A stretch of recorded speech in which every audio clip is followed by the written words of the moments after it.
En avril 2008, au large des côtes normandes, les filets du chalutier Marie-Claire remontent quelque chose d'inhabituel des profondeurs de l'Atlantique. Parmi les poissons argentés, les mains rugueuses du pêcheur Jean-Baptiste Mercier saisissent un petit objet rouge et jaune miraculeusement préservé par les eaux salées, un camion de pompiers miniature en métal. Mais ce n'est pas n'importe quel jouet. À l'intérieur de la cabine, coincé depuis 25 longues années, se trouve un message qui va rouvrir l'une des disparitions les plus troublantes de l'histoire maritime française. Un message écrit par un homme qui savait qu'il allait mourir, révélant la vérité sur ce qui s'est réellement passé à bord du paquebot Normandie en 1983. Le petit Anatole Deschamps, 6 ans, avait disparu corps et âme lors de cette traversée transatlantique. Son père, diplomate respecté, avait supplié les autorités de continuer les recherches. Sa mère avait sombré dans la folie du chagrin. Mais personne, absolument personne, n'aurait pu imaginer que derrière cette tragédie familiale se cachait l'un des plus sombres secrets d'État de la guerre froide. Comment un enfant innocent est-il devenu la victime collatérale d'une trahison qui ébranlait les fondements même de la diplomatie française? Avant de continuer avec cette histoire qui a secoué les services secrets français, si vous appréciez les mystères réels comme celui-ci, abonnez-vous à la chaîne et activez les notifications pour ne rater aucune nouvelle enquête. Maintenant, découvrons comment tout a commencé. Le port du Havre, en 1983, respirait encore l'atmosphère tendue de la guerre froide. Les quais résonnaient du balai incessant des grues déchargeant les marchandises venues d'Amérique, tandis que les sirènes des paquebots ponctuaient le quotidien de cette cité portuaire normande. C'est dans ce décor industriel que la famille Deschamps s'apprêtait à embarquer pour ce qui devait être le voyage de leur vie. Gaston Deschamps, 42 ans, était l'incarnation même du diplomate français de l'époque. Grand, distingué, toujours impeccablement vêtu de ses costumes taillés sur mesure, il portait sa moustache avec l'élégance d'un homme habitué au cercle du pouvoir. Diplômé de Sciences Po et de l'École nationale d'administration, il avait gravi les échelons du Quai d'Orsay avec une détermination qui forçait le respect. Spécialisé dans les relations franco-soviétiques, il maîtrisait parfaitement le russe et entretenait des contacts privilégiés avec les membres de l'ambassade d'URSS à Paris. Ses collègues le décrivaient comme un homme méticuleux, peut-être un peu froid en apparence, mais d'une loyauté exemplaire envers la République française. Sa femme, Célestine Deschamps, née Blanchard, était tout son contraire. À 38 ans, cette ancienne institutrice de camp possédait cette chaleur naturelle qui compensait la réserve de son mari. Ses cheveux châtains toujours soigneusement coiffés encadraient un visage aux traits doux, marqué par cette bienveillance particulière aux femmes habituées à s'occuper des enfants. Elle avait renoncé à sa carrière pour suivre Gaston dans ses affectations diplomatiques, trouvant dans son rôle d'épouse de diplomate une nouvelle vocation qui l'épanouissait pleinement. Célestine parlait couramment l'anglais et l'allemand, ce qui en faisait une compagne précieuse lors des réceptions officielles. Mais le véritable rayon de soleil de cette famille, c'était Anatole, 6 ans. Des boucles blondes qui refusaient obstinément de rester en place malgré les efforts quotidiens de sa mère et ses yeux bleus pétillants de curiosité qui ne laissaient rien passer. L'enfant possédait cette énergie débordante propre à son âge, transformant chaque sortie en aventure extraordinaire. Passionné par tout ce qui roulait, volait ou naviguait, il collectionnait les petites voitures avec la ferveur d'un vrai connaisseur. Son jouet préféré, ce camion de pompiers rouge et jaune qu'il avait reçu pour son 5e anniversaire, ne le quittait jamais. Il avait même insisté pour l'emporter lors de ce voyage vers l'Amérique, malgré les protestations de sa mère qui craignait qu'il ne le perde. La mission qui menait la famille Deschamps vers New York revêtait une importance particulière. Gaston avait été choisi pour représenter la France lors d'une série de négociations commerciales cruciales avec les États-Unis, dans le contexte délicat des relations atlantiques de l'époque. Le président François Mitterrand souhaitait renforcer les liens économiques avec l'administration Reagan, tout en maintenant l'indépendance diplomatique française vis-à-vis de l'OTAN.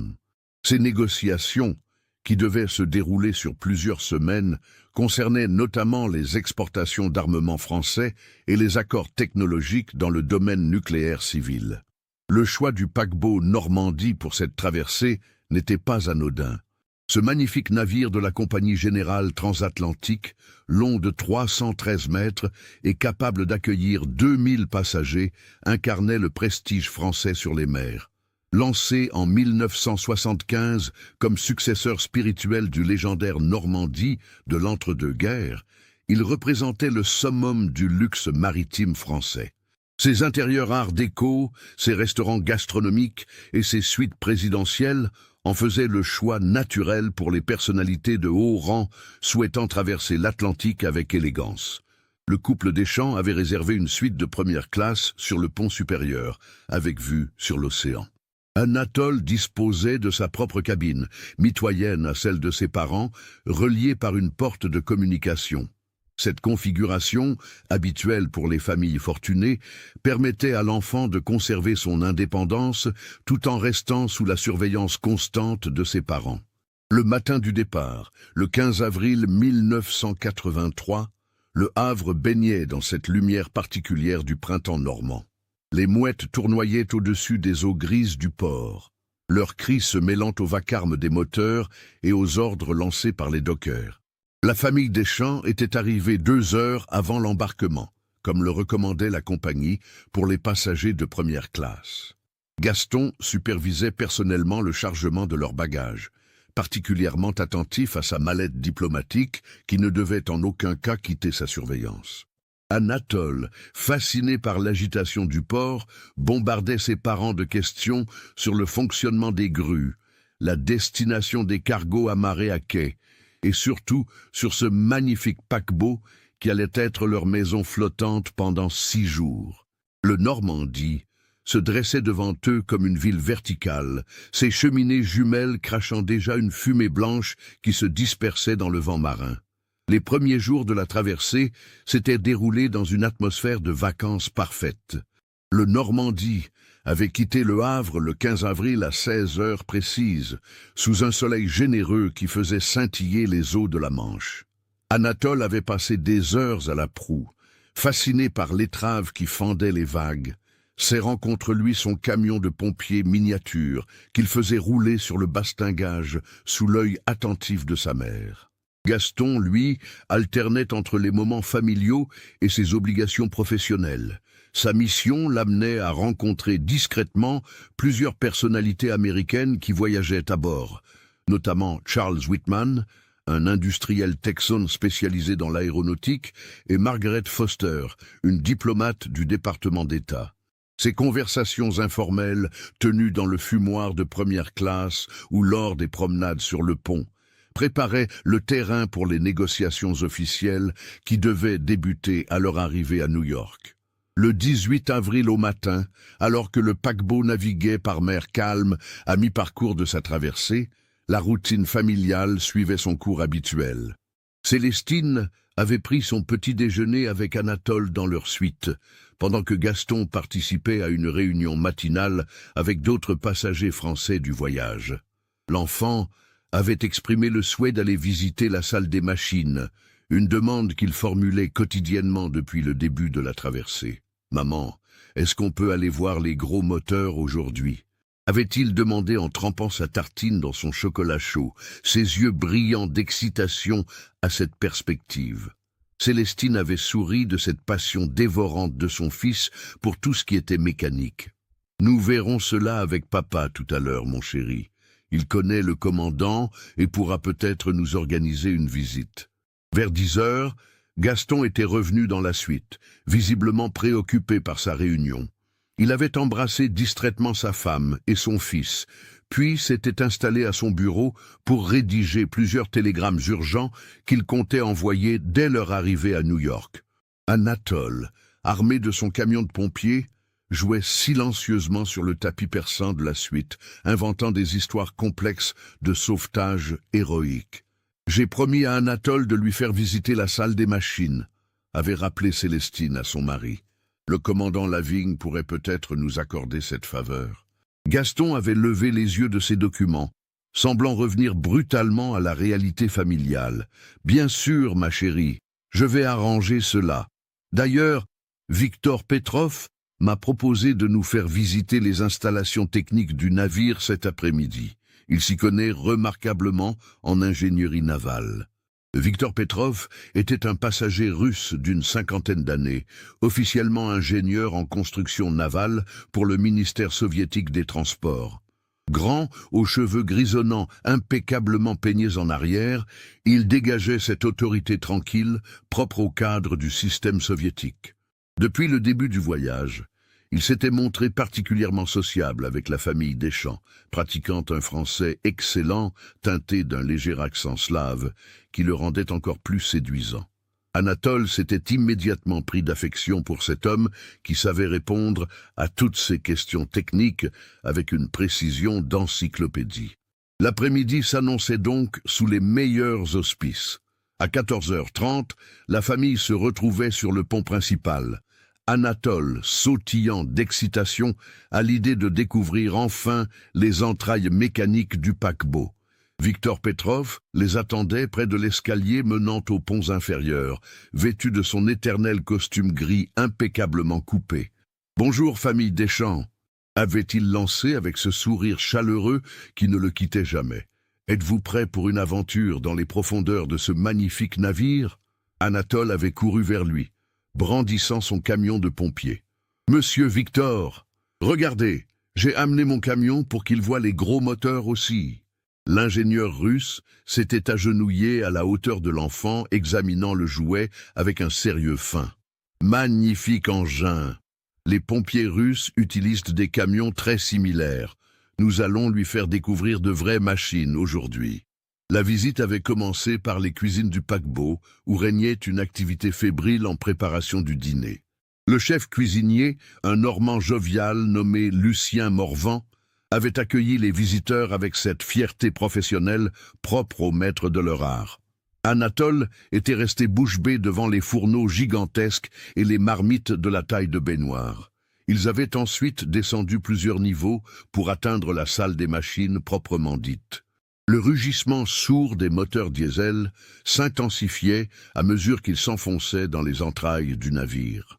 L'air devenait plus chaud, chargé de cette odeur particulière de métal et d'huile qui caractérise les espaces industriels. « Voici le cœur de notre Normandie », avait expliqué Victor Petrov en désignant les énormes cylindres qui battaient avec la régularité d'un métronome géant. Ces 4 moteurs développent une puissance totale de 70 000 chevaux. Ils peuvent propulser ce navire à une vitesse de 25 nœuds, soit plus de 46 km à l'heure.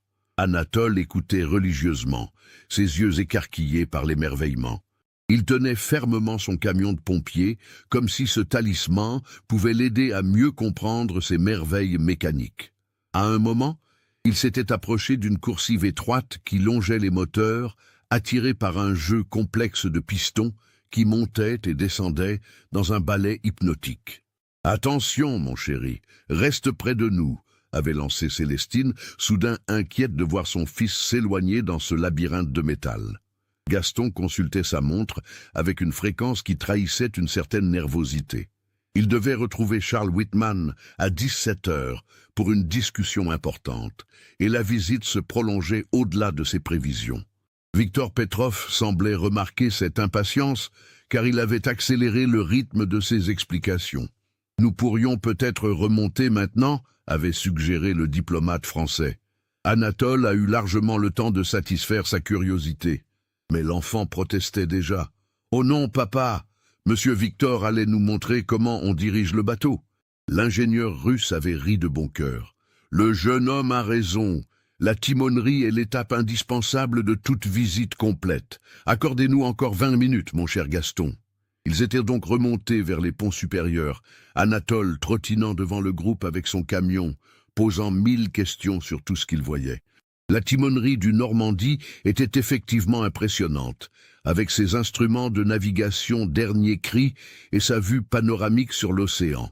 Le commandant Henri Lavigne, un homme de 60 ans aux traits burinés par 40 années de navigation, les avait accueillis personnellement. « Alors, jeune homme, que penses-tu de mon navire ?» avait-il demandé à Anatole avec cette bonhomie un peu rude des marins.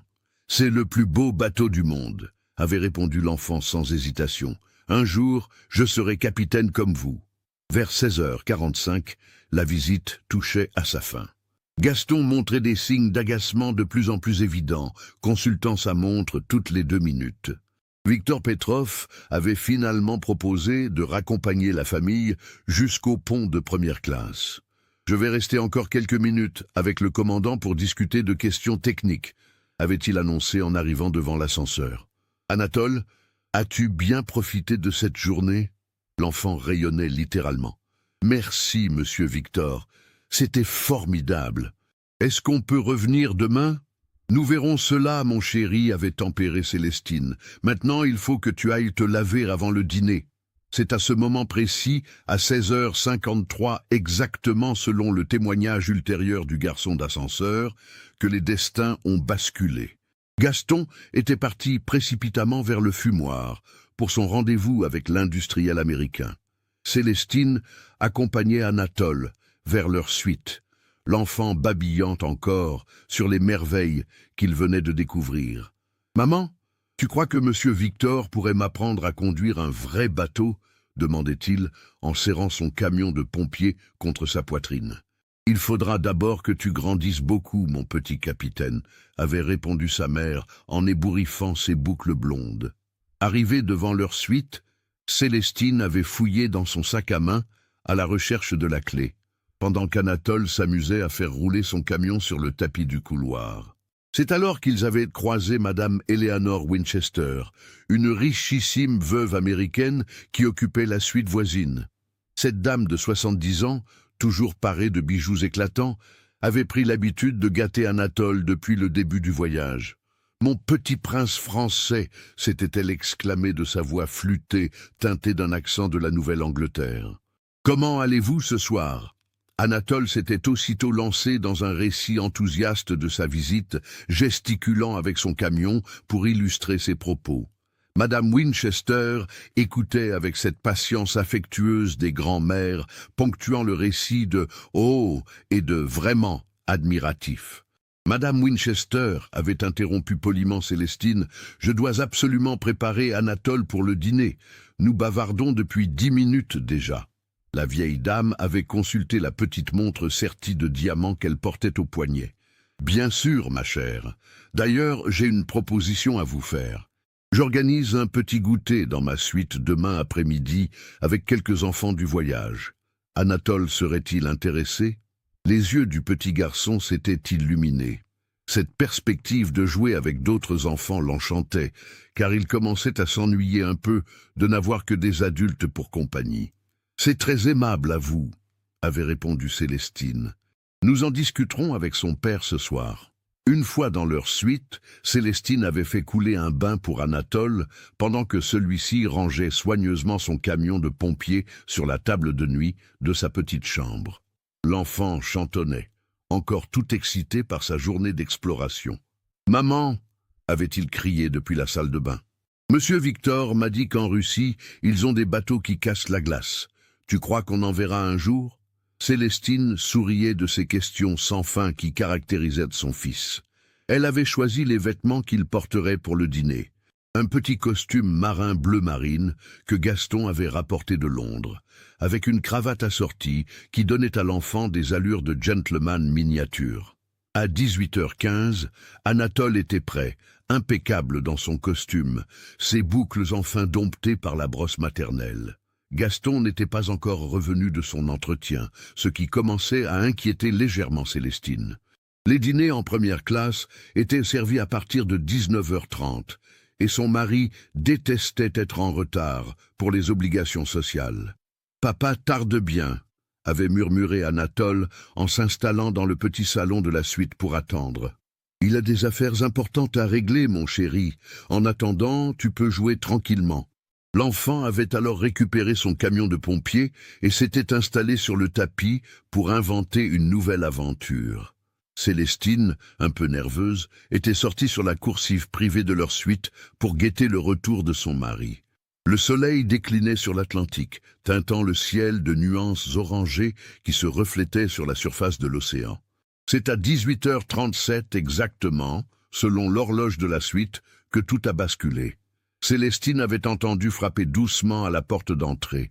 Pensant que c'était Gaston qui avait oublié sa clé, elle s'était précipitée pour ouvrir. Dans le couloir se tenait Victor Petrov, mais son expression habituelle jovialité avait fait place à une gravité inquiétante. « Madame Deschamps, » avait-il dit d'une voix inhabituellement tendue, « votre mari m'envoie chercher Anatole. Il y a un petit problème technique avec l'un des moteurs et le commandant aimerait montrer à votre fils comment les ingénieurs résolvent ce genre de situation. Cela ne prendra que quelques minutes. » Célestine avait hésité un instant. Cette demande lui semblait étrange, surtout à l'heure du dîner. Mais Victor Petrov inspirait confiance, et l'idée qu'Anatole puisse assister à une vraie intervention technique l'enchantait d'avance. « Anatole, avait-elle appelé, Monsieur Victor vient te chercher pour une surprise. » L'enfant avait bondi du salon, son camion de pompiers à la main. « Une surprise? Qu'est-ce que c'est? »« Tu vas le découvrir, jeune homme. » avait répondu l'ingénieur russe, avec un sourire qui ne parvenait pas totalement à masquer sa nervosité. « Prends ton camion, il va vivre une nouvelle aventure. » Célestine avait embrassé son fils sur le front. « Sois sage et écoute bien, monsieur Victor. Je vous attends ici avec papa pour le dîner. »« D'accord, maman. À tout à l'heure. » Elle les avait regardés s'éloigner dans le couloir, Anatole trottinant à côté de la haute silhouette de Victor Petrov, brandissant joyeusement son petit camion rouge et jaune. C'était à 18h42. Plus jamais elle ne reverrait son fils vivant. Les premières heures qui ont suivi la disparition d'Anatole ont plongé le paquebot Normandie dans un chaos indescriptible. À 20h, quand Victor Petrov n'était toujours pas revenu avec l'enfant, Célestine avait commencé à s'inquiéter sérieusement. Elle avait d'abord pensé que la surprise s'était prolongée, mais son instinct maternel lui soufflait que quelque chose ne tournait pas rond. Gaston était finalement rentré à 20h15, visiblement épuisé par sa longue réunion avec les hommes d'affaires américains. Il avait immédiatement remarqué l'absence de son fils et l'état d'agitation croissante de sa femme. « Où est Anatole ?» avait-il demandé en desserrant sa cravate. « Victor Petrov est venu le chercher il y a plus d'1 heure, » avait répondu Célestine d'une voix tremblante. « Il a dit que tu l'envoyais pour lui montrer je ne sais quel problème technique aux machines. » Le visage de Gaston s'était figé. « Quoi? Mais je n'ai envoyé personne. Je n'ai même pas vu Victor de tout l'après-midi. » Cette révélation avait déclenché une panique immédiate.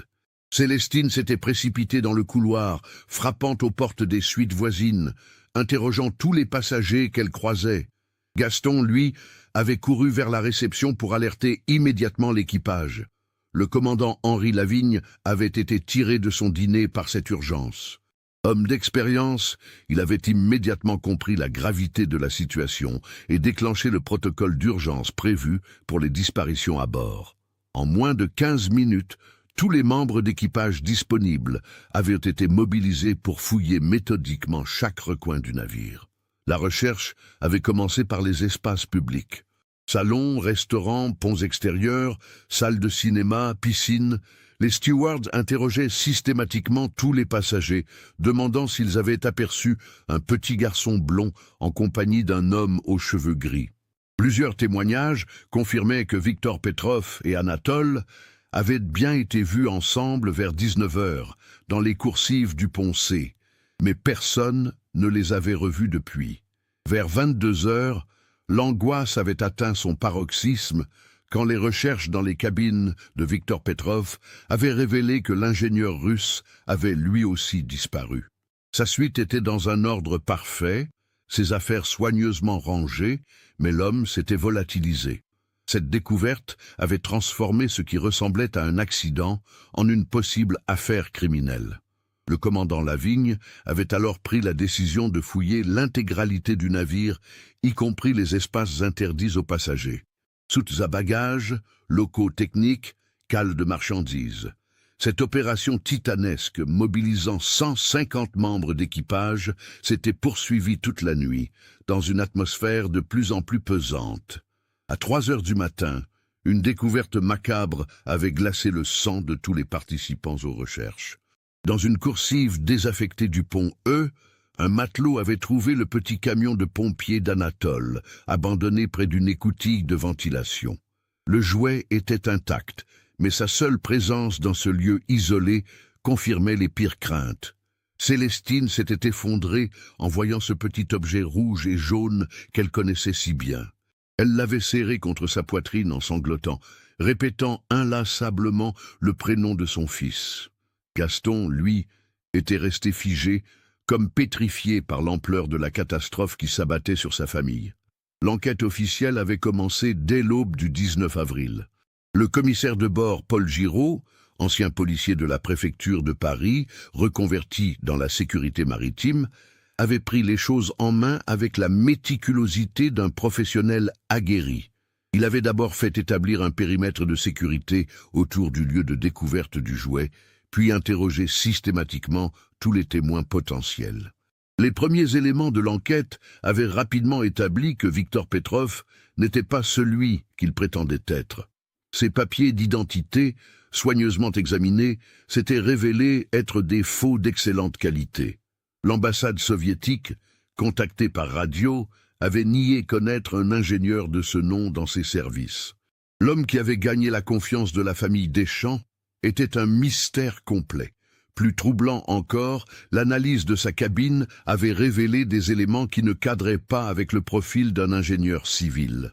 Dissimulé dans une doublure de valise, le commissaire Giraud avait découvert un équipement photographique miniaturisé de type professionnel, ainsi que plusieurs pellicules déjà impressionnées. Le développement de ces films, effectué dans le laboratoire de bord, avait révélé des clichés de documents confidentiels, notamment des pages de la mallette diplomatique de Gaston Deschamps. Cette découverte avait bouleversé l'enquête. Il devenait évident que Victor Petrov était un espion et que sa proximité avec la famille Deschamps n'était pas fortuite. Mais pourquoi avait-il enlevé Anatole? Et surtout, qu'était-il advenu de l'enfant et de son ravisseur? Le paquebot avait poursuivi sa route vers New York, transformé en prison flottante, où chaque passager était potentiellement suspect ou témoin. L'atmosphère à bord était devenue irrespirable. Les passagers se méfiaient les uns des autres, les conversations s'arrêtaient dès qu'un inconnu s'approchait, et la peur s'était installée dans tous les esprits. Gaston Deschamps traversait un calvaire personnel inimaginable. Outre la douleur de la disparition de son fils, il devait faire face à des questions de plus en plus insistantes sur ses activités professionnelles. Le commissaire Giraud l'avait interrogé pendant des heures, cherchant à comprendre pourquoi un espion soviétique s'était spécifiquement intéressé à lui. M. Deschamps avait demandé l'enquêteur lors d'un interrogatoire particulièrement tendu « Vous êtes spécialiste des relations franco-soviétiques. Avez-vous récemment eu accès à des informations sensibles ?» Le diplomate avait pâli sous cette question directe. « Commissaire, je vous rappelle que je bénéficie de l'immunité diplomatique. Mes activités professionnelles ne peuvent être discutées dans ce cadre. Il ne s'agit plus de diplomatie, monsieur Deschamps, » avait répliqué Giraud avec fermeté. « Votre fils a disparu, probablement aux mains d'un espion qui s'intéressait à vos documents. Nous devons comprendre pourquoi. » Ces confrontations répétées avaient fini par briser la résistance de Gaston. Le troisième jour de l'enquête, il avait fini par avouer qu'il transportait effectivement des documents ultra confidentiels concernant le programme nucléaire français et les négociations secrètes avec l'OTAN. Ces informations, d'une valeur inestimable pour les services soviétiques, expliquaient l'intérêt de Victor Petrov pour sa mission. L'arrivée à New York, le 21 avril 1983, avait marqué le début d'une nouvelle phase de cauchemar pour la famille Deschamps. Le FBI avait immédiatement pris le relais de l'enquête, transformant ce qui était déjà un drame personnel en affaire d'État internationale. Les agents fédéraux américains, dirigés par le superviseur spécial Richard Hayes, avaient soumis Gaston à des interrogatoires encore plus poussés. Ils soupçonnaient que le diplomate français avait pu être compromis, voire recruté, par les services soviétiques. Cette accusation implicite avait achevé de détruire un homme déjà anéanti par la disparition de son fils. Célestine, elle, refusait d'abandonner l'espoir. Elle avait passé des semaines à écumer les hôpitaux de New York, montrant la photo d'Anatole à tous les médecins, infirmières et travailleurs sociaux qu'elle rencontrait. Elle avait fait placarder des affiches dans tous les quartiers de la ville, organisant des battues de bénévoles pour fouiller Central Park et les quartiers où des enfants auraient pu être cachés. Mais les mois passaient, et aucune trace d'Anatole ne ressurgissait. Les enquêteurs américains et français avaient fini par conclure que l'enfant était probablement mort, soit assassiné par Victor Petrov pour éliminer un témoin gênant, soit noyé accidentellement au cours de l'enlèvement. Cette conclusion officielle avait brisé définitivement Célestine. Le couple était rentré en France à l'automne 1983, mais leur mariage n'avait pas survécu au traumatisme. Célestine reprochait à Gaston d'avoir mis leur famille en danger par ses activités professionnelles. Lui-même, rongé par la culpabilité, avait sombré dans une dépression qui l'avait rendu incapable d'assumer ses responsabilités familiales et professionnelles. Ils avaient divorcé en 1985, dans l'indifférence générale. Gaston avait été discrètement écarté du Quai d'Orsay, officiellement pour raison de santé, en réalité parce que sa compromission présumée avec les services soviétiques le rendait inutilisable. Il s'était retiré dans une petite maison de Normandie, vivant chichement de sa pension d'invalidité, évitant tout contact social. Célestine avait tenté de reconstruire sa vie à Caen, reprenant son métier d'institutrice. Mais la douleur ne s'estompait jamais complètement. Chaque enfant blond de 6 ans qu'elle croisait dans la rue lui rappelait Anatole. Chaque jouet abandonné dans une cour d'école la replongeait dans ses souvenirs du paquebot. Elle avait rejoint plusieurs associations de parents d'enfants disparus, trouvant un peu de réconfort dans le partage de ces douleurs communes. Les années 1990 avaient apporté quelques évolutions dans l'enquête. Avec la chute de l'Union soviétique, certaines archives du KGB étaient devenues accessibles aux enquêteurs occidentaux. Les autorités françaises avaient découvert que Victor Petrov était en réalité le colonel Vladimir Petrov, un agent expérimenté de la première direction générale du KGB, spécialisé dans l'infiltration des milieux diplomatiques occidentaux. Cette révélation confirmait que l'approche de la famille Deschamps n'était pas fortuite, mais résultait d'une opération soigneusement planifiée. Petrov avait probablement embarqué sur le Normandie dans le seul but de se rapprocher du diplomate français et de s'emparer de ses documents secrets.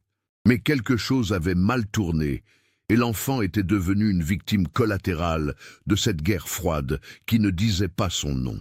Ces révélations tardives n'avaient apporté aucun réconfort aux parents d'Anatole. Au contraire, elles confirmaient que leur fils était mort pour rien, victime d'un jeu d'espionnage qui le dépassait complètement. Gaston avait sombré encore plus profondément dans l'alcoolisme, tandis que Célestine s'accrochait désespérément à l'idée qu'Anatole pourrait encore être vivant quelque part. Le printemps 2008 avait été particulièrement pluvieux en Normandie. Les côtes, battues par des tempêtes successives, subissaient une érosion inhabituelle, modifiant les fonds marins et déplaçant des sédiments accumulés depuis des décennies. C'est dans ce contexte météorologique exceptionnel que Jean-Baptiste Mercier avait pris la mer ce matin du 15 avril, exactement 25 ans après la disparition d'Anatole Deschamps. Jean-Baptiste, 53 ans, était patron pêcheur depuis plus de 30 ans. Son chalutier, Marie-Claire, baptisé du nom de sa femme décédée 5 ans plus tôt d'un cancer, était l'un des derniers bateaux de pêche artisanale encore en activité au port de Fécamp.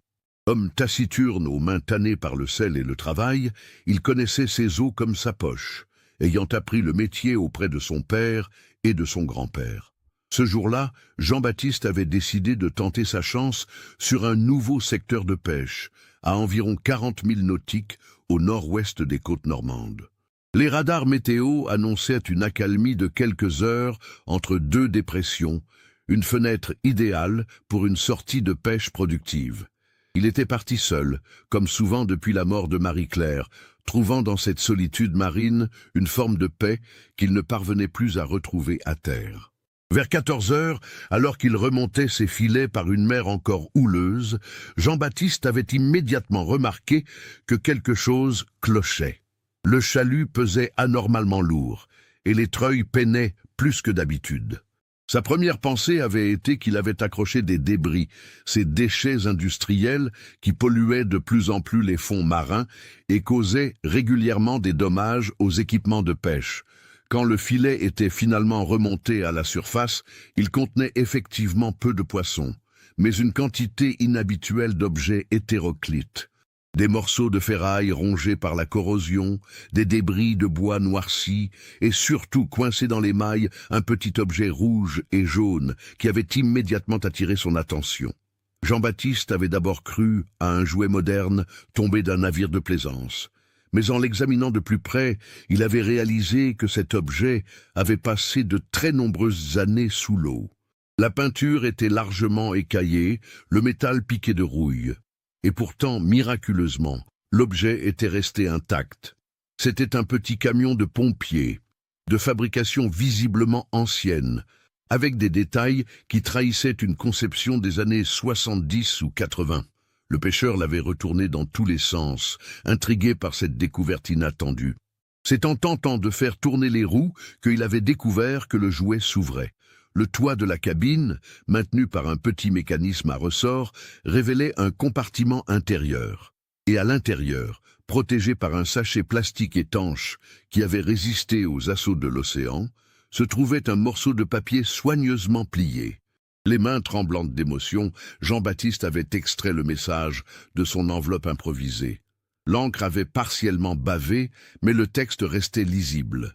Ce qu'il découvrait allait bouleverser sa vie et rouvrir l'une des affaires les plus troublantes de l'histoire maritime française.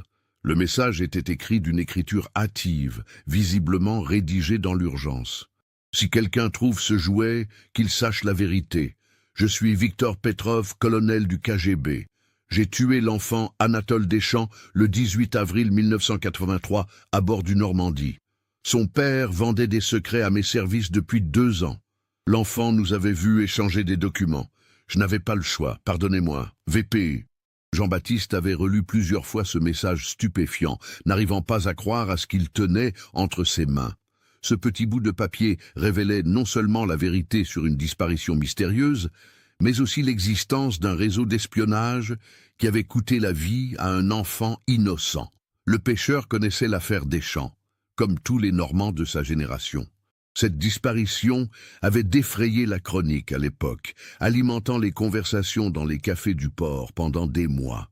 Certains évoquaient un accident tragique, d'autres soupçonnaient un enlèvement.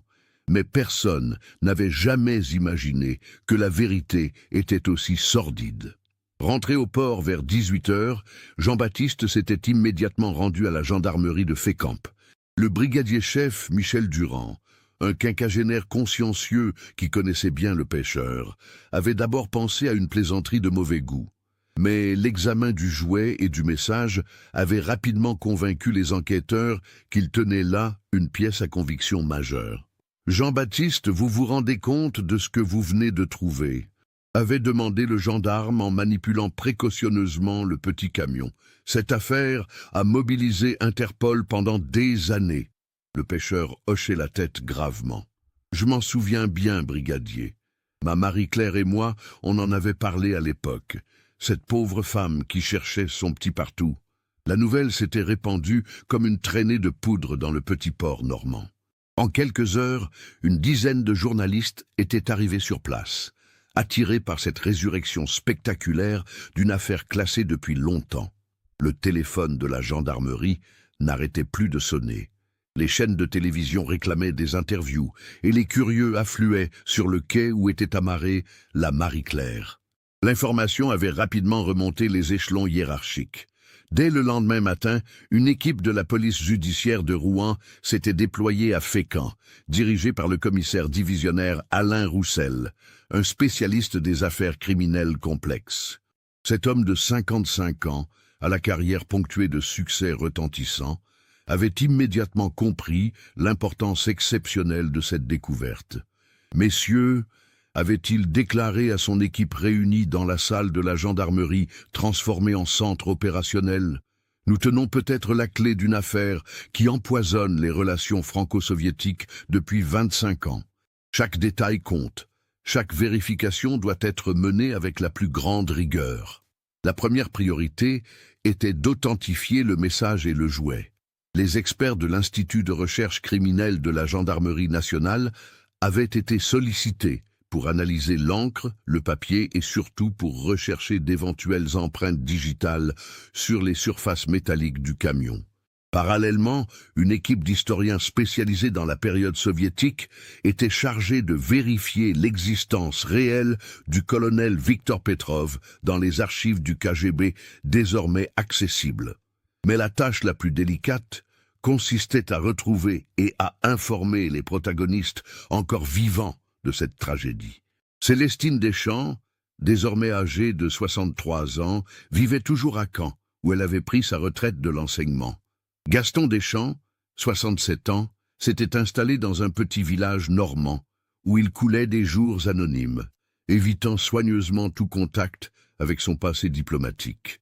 Le commissaire Roussel avait décidé de se rendre personnellement chez Célestine pour lui annoncer cette découverte bouleversante. Il savait que cette révélation, après tant d'années d'incertitude, allait rouvrir des blessures à peine cicatrisées. La maison de Célestine Deschamps, située dans un quartier résidentiel tranquille de Caen, témoignait d'une vie reconstruite avec difficulté.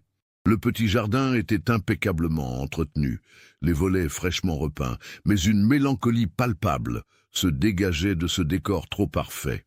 Quand la sonnette avait retenti en cette fin d'après-midi du 16 avril 2008, Célestine s'était attendue à voir le facteur ou un voisin. La présence de ces deux hommes en costume sombre l'avait immédiatement alarmée. Madame Deschamps avait demandé le commissaire Roussel en présentant sa carte professionnelle. « Je suis le commissaire Roussel, de la police judiciaire. Pourriez-vous nous accorder quelques minutes? Il s'agit de votre fils Anatole. » Le visage de Célestine s'était décomposé. Après 25 ans, elle redoutait toujours ce moment où on viendrait lui annoncer qu'on avait retrouvé le corps de son enfant. Elle les avait fait entrer dans son salon, où trônait encore un portrait d'Anatole à l'âge de 6 ans, ce petit garçon aux boucles blondes qui souriait pour l'éternité. « Madame, » avait commencé délicatement le commissaire, « nous avons des révélations importantes concernant la disparition de votre fils. Je dois vous prévenir que ce que nous avons découvert est très troublant. » Il lui avait alors montré le petit camion de pompiers, sorti de son sachet plastique de protection. Les faits avaient été saisissants. Célestine avait immédiatement reconnu le jouet fétiche de son fils, cette petite merveille mécanique qu'Anatole ne quittait jamais. Ses mains s'étaient tendues instinctivement vers l'objet, comme si elle pouvait retrouver son enfant en touchant ce qui avait été son bien le plus précieux. « Où l'avez-vous trouvé ?» avait-elle murmuré d'une voix brisée. « Dans les filets d'un pêcheur, hier, au large de Fécamp. Mais il y a autre chose, Madame Deschamps. Il y avait un message à l'intérieur. » Le commissaire lui avait alors lu la confession de Viktor Petrov, en s'arrêtant à chaque phrase pour lui laisser le temps d'assimiler ces révélations terrifiantes. Quand il avait terminé, Célestine était prostrée dans son fauteuil, les yeux fixés sur le jouet qu'elle serrait contre sa poitrine. « Alors, mon petit Anatole est vraiment mort ?» avait-elle fini par articuler. « Et Gaston nous a tous trahis. » Cette double révélation, la confirmation du décès de son fils et la trahison de son ex-mari, semblait l'assommer plus encore que la douleur originelle. Pendant 25 ans, elle avait nourri l'espoir secret qu'Anatole était encore vivant quelque part. Et pendant toutes ces années, elle avait reproché à Gaston sa négligence, jamais sa complicité active dans cette tragédie. Le commissaire Roussel avait passé plus de 2 heures avec elle, répondant patiemment à ses questions, lui expliquant les implications de cette découverte et les suites judiciaires qui allaient inévitablement s'ensuivre. Quand il était reparti, Célestine était restée seule avec ce jouet qui représentait tout ce qui lui restait de son enfant. La rencontre avec Gaston Deschamps s'était déroulée dans des conditions bien différentes. L'ancien diplomate vivait dans une petite maison isolée près de Bayeux, une ancienne fermette qu'il avait aménagée spartiatement. L'homme que les enquêteurs avaient retrouvé était un fantôme de celui qui avait brillé dans les salons diplomatiques, voûté, vieilli prématurément, le regard fuyant de celui qui porte un secret trop lourd. Quand le commissaire Roussel lui avait montré le message de Victor Petrov, Gaston s'était effondré. Les accusations portées contre lui dans cette confession posthume correspondaient exactement à la vérité qu'il avait cachée pendant un quart de siècle. Face à l'évidence, il avait fini par tout avouer. « Vous avez raison, commissaire », avait-il murmuré, d'une voix à peine audible. « J'ai trahi mon pays. J'ai vendu des secrets d'État aux Soviétiques. Et à cause de moi, mon fils est mort. » L'histoire que Gaston avait alors racontée révélait l'ampleur de sa chute morale. Tout avait commencé en 1981, quand les services soviétiques l'avaient approché lors d'une réception diplomatique à Paris. Ils ne lui avaient pas proposé d'argent, Gaston n'en avait pas besoin, mais quelque chose de plus subtil. La promesse d'une carrière diplomatique exceptionnelle, accélérée grâce aux informations qu'il fournirait. « Il m'avait fait croire que je servais la paix », avait-il expliqué en sanglotant. Il disait que les informations que je leur transmettais permettaient d'éviter des malentendus dangereux entre nos deux pays. J'étais assez naïf pour les croire. Pendant 2 ans, Gaston avait régulièrement transmis des copies de documents confidentiels à ses contacts soviétiques.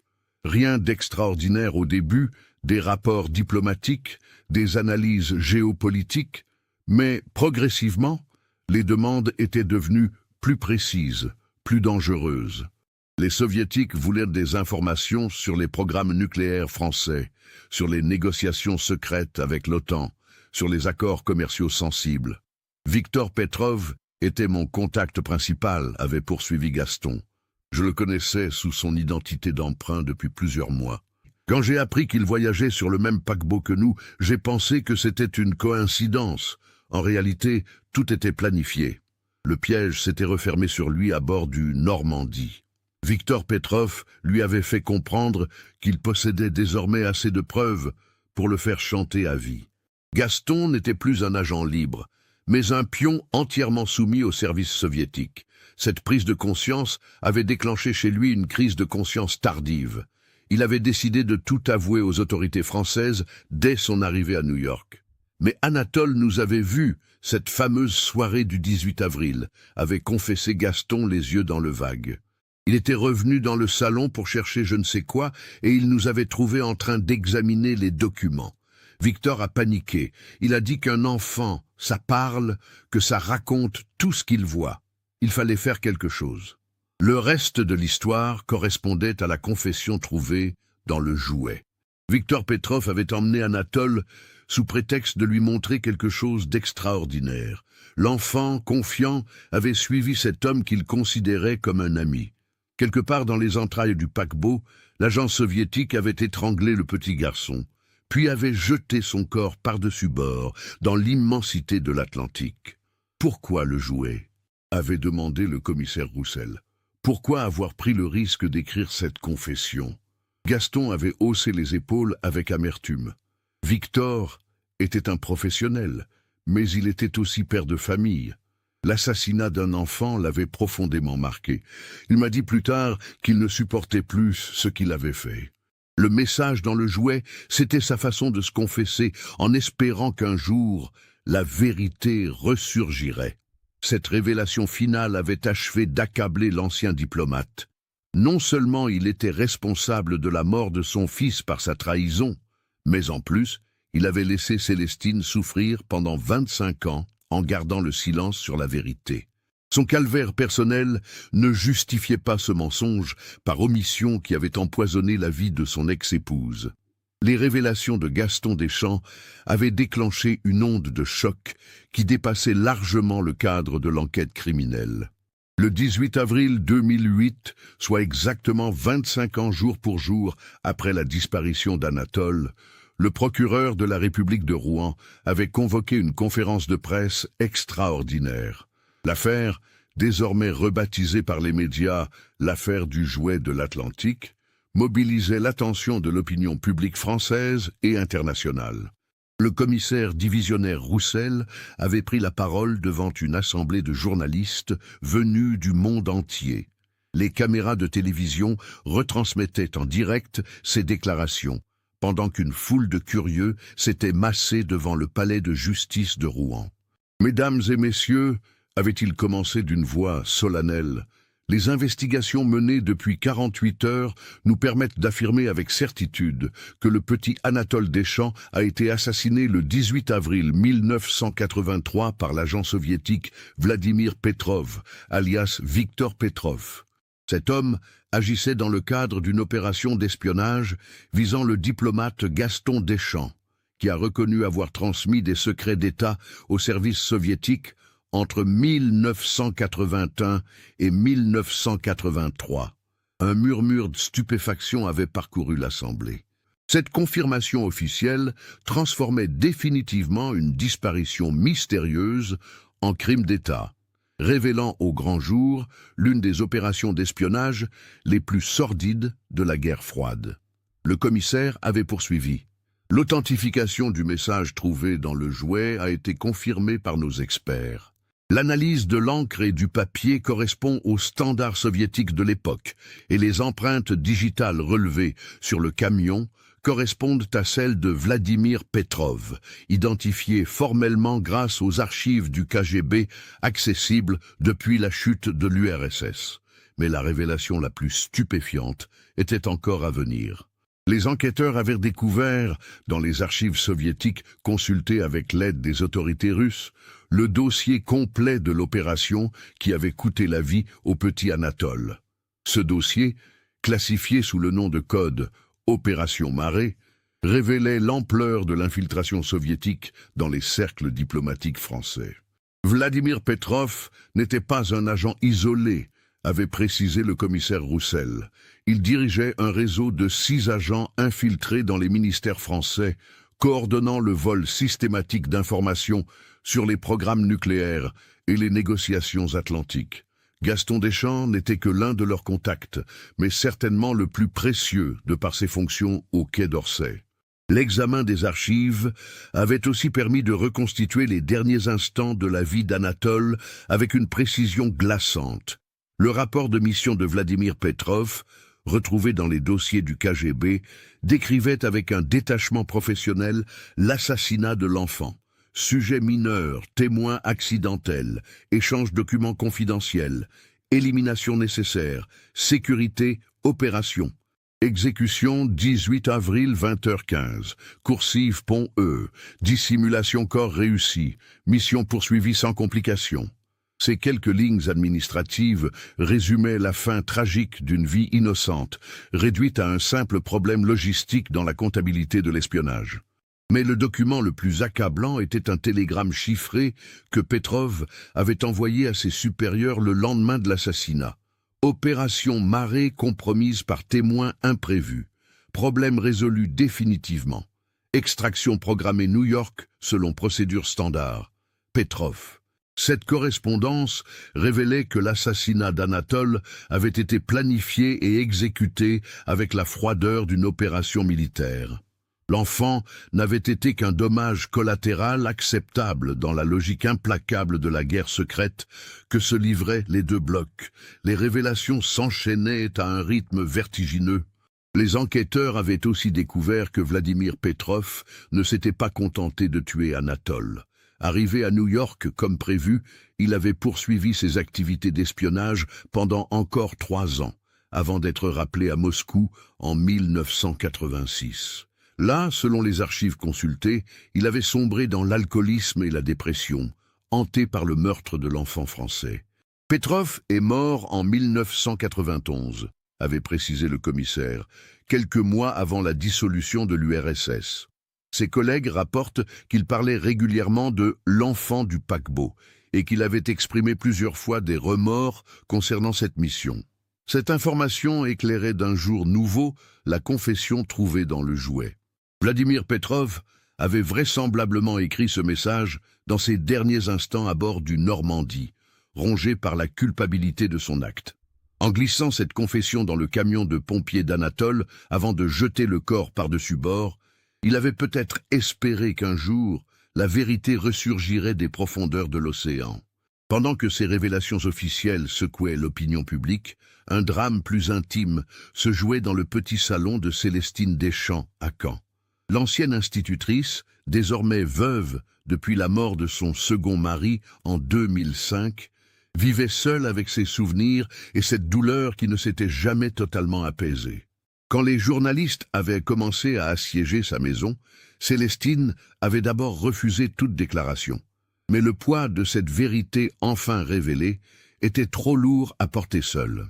Le 19 avril au soir, elle avait finalement accepté de recevoir un journaliste de France Inter, Claude Martineau, un homme de 50 ans qu'elle avait choisi pour sa réputation de respecter la douleur de ses interlocuteurs. « Monsieur Martineau », avait-elle commencé d'une voix encore tremblante, « pendant 25 ans, j'ai vécu dans l'espoir que mon petit Anatole était encore vivant quelque part. Certains soirs, je m'endormais en imaginant qu'il avait grandi, qu'il était devenu un homme, qu'il avait peut-être des enfants. Ces rêves étaient ce qui me permettait de continuer à vivre. » Elle avait marqué une pause, serrant dans ses mains le petit camion de pompiers que les enquêteurs lui avaient rendu après l'avoir analysé. Ce jouet, miraculeusement préservé des assauts de l'océan, était désormais tout ce qui lui restait physiquement de son enfant. Apprendre qu'il est vraiment mort, ça ferme définitivement une porte, avait-elle poursuivi. Mais apprendre qu'il a été assassiné à cause de la trahison de son propre père, ça, c'est quelque chose que je n'arrive pas à accepter. Le journaliste avait alors évoqué la possibilité d'une réconciliation avec Gaston, suggérant que lui aussi était une victime de cette machination soviétique. Mais Célestine avait secoué la tête avec une détermination farouche. « Non, monsieur Martineau, Gaston a fait des choix. Il a choisi de trahir son pays, il a choisi de mettre sa famille en danger et surtout, il a choisi de me laisser souffrir pendant 25 ans en gardant le silence sur la vérité. Je ne lui pardonnerai jamais. » Cette intransigeance de Célestine était compréhensible, mais elle ajoutait encore à la tragédie familiale. Gaston Deschamps, effondré par ces révélations, avait tenté de joindre son ex-épouse plusieurs fois depuis sa confession. Tous ses appels étaient restés sans réponse, tous ses courriers étaient revenus non ouverts. L'homme qui avait déjà perdu son fils et sa carrière perdait maintenant définitivement toute possibilité de rédemption. Les conséquences politiques de l'affaire commençaient aussi à se faire sentir. Le ministre des Affaires étrangères, Bernard Kouchner, avait été convoqué à l'Élysée pour s'expliquer sur les failles de sécurité qui avaient permis une telle infiltration des services diplomatiques français. Une commission d'enquête parlementaire était annoncée pour faire toute la lumière sur l'étendue des dégâts causés par l'opération Marée. Mais au-delà des implications géopolitiques, c'était bien le destin tragique d'un enfant innocent qui continuait de bouleverser l'opinion publique. Les réseaux sociaux, encore balbutiants en 2008, se remplissaient de messages de compassion pour la famille Deschamps. Une pétition demandant qu'une plaque commémorative soit installée sur le port du Havre recueillait des milliers de signatures. Jean-Baptiste Mercier, le pêcheur qui avait découvert le jouet, était devenu malgré lui une célébrité nationale. Homme simple et discret, il supportait mal cette notoriété soudaine. Dans les rares interviews qu'il avait acceptées, il répétait inlassablement la même chose. « J'ai juste fait mon métier de pêcheur. C'est la mer qui a décidé de rendre ce petit jouet après 25 ans. Moi, j'étais juste là au bon moment. » Cette découverte avait aussi transformé sa perception de son métier. Chaque fois qu'il prenait la mer désormais, il ne pouvait s'empêcher de penser à tous les secrets que l'océan gardait dans ses profondeurs. Combien d'autres drames humains dormaient dans les abysses, attendant qu'un hasard providentiel les ramène à la surface. Le procès de Gaston Deschamps s'était ouvert le 15 octobre 2008 devant la Cour d'assises spéciale de Paris, juridiction compétente pour les affaires d'atteinte à la sûreté de l'État. L'ancien diplomate, âgé de 67 ans, avait comparu libre sous contrôle judiciaire, son état de santé dégradé et son âge plaidant contre une détention préventive. L'accusé présentait le visage d'un homme brisé par le remords. Ses cheveux entièrement blancs, son dos voûté et ses mains tremblantes témoignaient des ravages qu'avaient causés 25 années de culpabilité refoulée. Quand le président de la Cour, maître Philippe Durand, avait lu l'acte d'accusation, Gaston avait écouté sans broncher cette longue litanie de ses fautes. « Gaston Deschamps, vous êtes accusé d'intelligence avec une puissance étrangère, de livraison d'informations à une puissance étrangère de nature à nuire à la défense nationale et de complicité passive dans l'assassinat de votre fils Anatole Deschamps. Comment plaidez-vous » D'une voix à peine audible, l'accusé avait répondu « Coupable sur tous les chefs d'accusation, Monsieur le Président ». Cette reconnaissance immédiate de culpabilité avait simplifié les débats, mais n'avait pas épargné à Gaston l'épreuve de revivre publiquement les détails de sa trahison. Pendant 3 jours, devant une salle comble où se pressaient journalistes et curieux, il avait dû expliquer comment un diplomate respecté en était venu à livrer les secrets de son pays. Le témoignage le plus poignant avait été celui de Célestine. L'ancienne institutrice, vêtue de noir comme pour un deuil qu'elle n'avait jamais vraiment terminé, s'était avancée à la barre avec une dignité impressionnante. Face à son ex-mari qu'elle n'avait pas revu depuis 15 ans, elle n'avait montré aucune émotion. « Monsieur le Président, avait-elle déclaré d'une voix ferme, j'ai vécu pendant 25 ans dans l'ignorance de la vérité. Pendant toutes ces années, j'ai pleuré mon fils en pensant qu'il avait été victime d'un accident ou d'un enlèvement crapuleux. Jamais je n'aurais pu imaginer que son propre père l'avait condamné à mort par sa trahison. » Elle avait marqué une pause, regardant fixement Gaston qui n'osait pas lever les yeux vers elle. « Cet homme qui se trouve là, » avait-elle poursuivi en le désignant, « n'est plus le père de mon enfant. Il n'est plus l'homme que j'ai aimé. Il est devenu un étranger qui a sacrifié notre fils sur l'autel de ses ambitions personnelles. Je ne lui demande pas de me regarder parce que je ne veux plus jamais croiser son regard. » Ces mots, prononcés avec une froideur glaciale, avaient achevé de détruire les dernières défenses psychologiques de Gaston. L'homme s'était effondré en sanglots, incapable de supporter le poids de cette condamnation définitive. L'avocat général, maître François Leblanc, avait requis une peine de 15 années d'emprisonnement, assortie d'une interdiction définitive d'exercer toute fonction publique. Dans son réquisitoire, il avait souligné la gravité exceptionnelle des faits reprochés. « Messieurs les jurés, avait-il déclaré, nous ne jugeons pas seulement un traître à sa patrie. Nous jugeons un homme dont la cupidité et la lâcheté ont causé la mort de son propre enfant. Il n'existe pas de circonstances atténuantes pour de tels actes. » La défense, assurée par maître Marie-Claire Duval, une avocate spécialisée dans les affaires d'espionnage, avait tenté de plaider la manipulation psychologique exercée par les services soviétiques sur son client. Elle avait notamment insisté sur l'état de détresse morale dans lequel se trouvait Gaston depuis 25 ans. « Monsieur Deschamps, avait-elle argumenté, vit un calvaire permanent depuis la mort de son fils. Cette culpabilité qui le ronge jour et nuit constitue déjà une punition plus terrible que n'importe quelle peine de prison.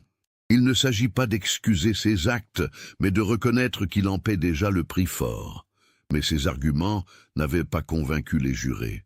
Après 4 heures de délibération, ils étaient revenus avec un verdict de culpabilité sur tous les chefs d'accusation. La Cour avait condamné Gaston Deschamps à 12 années d'emprisonnement ferme, assorti de la dégradation civique et de la confiscation de sa pension de retraite. En apprenant sa condamnation, Gaston était resté impassible. Cette sanction judiciaire n'ajoutait rien à la punition qu'il s'infligeait déjà depuis un quart de siècle. Il avait été incarcéré à la maison d'arrêt de Fresnes, où il avait commencé à purger sa peine dans l'anonymat le plus complet. Parallèlement au procès pénal, les autorités françaises avaient engagé une vaste opération de contre-espionnage pour évaluer les dégâts causés par l'opération Marée. Cette enquête, menée conjointement par la DGSE et la DST, avait révélé que les fuites d'informations orchestrées par Gaston avaient compromis plusieurs accords commerciaux stratégiques et retardé de plusieurs années le développement de certaines technologies militaires françaises. Le coût économique de cette trahison était estimé à plusieurs milliards d'euros, sans compter les implications géopolitiques qui continuaient de se faire sentir 25 ans plus tard. Cette évaluation avait renforcé la sévérité avec laquelle l'opinion publique jugeait les actes de Gaston Deschamps. Célestine, elle, avait trouvé une forme de paix dans cette vérité enfin révélée. Pour la première fois depuis 1983, elle connaissait le sort exact de son enfant. Cette certitude, aussi douloureuse soit-elle, lui permettait enfin de faire son deuil véritablement. Le petit camion de pompiers d'Anatole trônait désormais dans sa chambre, posé sur la table de nuit comme un reliquaire laïque. Chaque soir, avant de s'endormir, elle le regardait en pensant à son petit garçon aux boucles blondes qui avait tant aimé ce jouet. Mais désormais, ses larmes n'étaient plus seulement des larmes de chagrin. C'étaient aussi des larmes de colère contre l'homme qui avait causé cette tragédie. L'affaire avait aussi eu des répercussions inattendues sur la vie de Jean-Baptiste Mercier. Le pêcheur de Fécamp était devenu une figure respectée dans sa communauté, symbole de ces petites gens qui, par leur simple honnêteté, permettent parfois à la vérité de triompher. Plusieurs documentaires avaient été tournés sur son histoire, et son chalutier, Marie-Claire, était devenu une attraction touristique modeste mais constante. Vous savez, avait-il confié lors d'une interview accordée au journal local, « Quand je sors en mer maintenant, je pense souvent à ce petit garçon. L'océan a gardé son secret pendant 25 ans, mais il a fini par le rendre. C'est comme si la mer avait décidé que c'était le moment de dire la vérité. » Cette philosophie simple du pêcheur normand résumait peut-être le mieux l'extraordinaire destin de cette affaire. Après un quart de siècle de silence, les éléments s'étaient conjugués pour que justice soit enfin rendue à la mémoire du petit Anatole Deschamps. Le 25 avril 2009, exactement un an après la découverte du jouet, une cérémonie commémorative avait été organisée au port du Havre. Une plaque de marbre noir, installée sur le quai d'où était parti le Normandie en 1983, portait cette inscription simple à la mémoire d'Anatole Deschamps, 1977-1983, victime innocente des jeux de l'espionnage. Que son souvenir nous rappelle le prix de la liberté. Célestine s'était rendue seule à cette cérémonie, refusant la compagnie des officiels qui tenaient à s'associer à cet hommage. Devant une centaine de personnes venues rendre un dernier hommage à l'enfant, elle avait déposé une gerbe de roses blanches au pied de la plaque. Dans son petit sac à main, elle avait emporté le camion de pompiers d'Anatole, comme si elle voulait que son fils soit présent symboliquement à cette commémoration. « Mon petit prince », avait-elle murmuré en effleurant la plaque de marbre, « maintenant tout le monde connaît ton histoire. Tu n'es plus seulement mon enfant perdu, tu es devenu le symbole de tous les innocents victimes de la folie des hommes. » En repartant du Havre ce jour-là, Célestine avait trouvé une sérénité qu'elle avait crue impossible. La vérité, aussi terrible soit-elle, lui avait rendu une forme de dignité. Elle n'était plus la mère d'un enfant disparu mystérieusement. Elle était la mère d'un enfant assassiné par les services secrets soviétiques. Cette distinction, imperceptible pour d'autres, revêtait pour elle une importance capitale. Gaston Deschamps, lui, avait appris cette cérémonie depuis sa cellule de Fresnes. Les journaux qu'il recevait avec plusieurs jours de retard lui avaient appris que son fils était enfin honoré publiquement. Cette reconnaissance posthume d'Anatole lui avait apporté un réconfort amer. Au moins, le sacrifice de l'enfant n'était pas tombé dans l'oubli. Dans ses rares courriers, toujours restés sans réponse, il avait tenté d'exprimer à Célestine ses regrets et sa volonté de racheter ses fautes. Mais il savait que certaines blessures ne se referment jamais et que certains pardons ne peuvent être accordés. Son calvaire personnel se poursuivrait jusqu'à son dernier souffle et c'était peut-être là sa véritable punition. L'affaire du petit camion de pompiers était officiellement close, mais son impact continuerait de se faire sentir pendant des années. Elle avait révélé au grand public les méthodes impitoyables de la guerre froide, où les enfants innocents pouvaient devenir les victimes collatérales des ambitions géopolitiques. Elle avait aussi démontré que la vérité, même enfouie au plus profond des océans, finit toujours par ressurgir. Cette affaire nous montre comment les secrets d'État peuvent détruire des familles entières, transformant des pères en traîtres et des enfants en victimes collatérales. La découverte de ce petit jouet au fond de l'Atlantique, après 25 ans, nous rappelle que la vérité, aussi profondément enfouie soit-elle, finit toujours par remonter à la surface. Qu'avez-vous pensé de cette histoire tragique? Aviez-vous deviné que le père était complice de cette machination? Partagez vos réflexions dans les commentaires. Si cette enquête sur les zones d'ombre de la guerre froide vous a marqué, n'hésitez pas à vous abonner à la chaîne et à activer les notifications pour découvrir d'autres affaires exceptionnelles. Mettez un like si cette histoire vous a bouleversé et partagez-la avec quelqu'un qui s'intéresse aux mystères de l'histoire contemporaine.